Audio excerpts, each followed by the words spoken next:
ఎందుకు వెళ్తా ఉన్నాం, కేవలం పత్రిక ఎందుకు వెళ్తున్నామో ఒక్కసారి మనం ఆలోచన చేయాలి.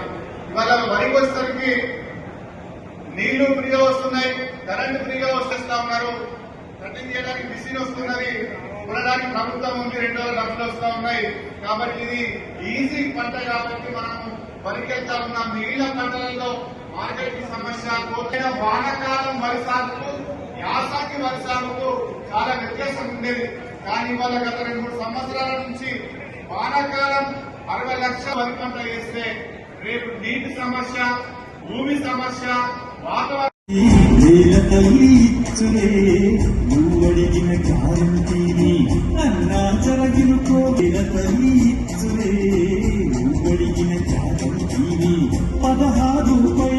పోషకాల గనిగి తల్లి తక్కువైన పోషకాలు పద్ధతిగా ఇయ్యాలే. దీన్నే సమగ్ర పోషక చౌడు బారి ఉన్న సారం కొట్టుకొని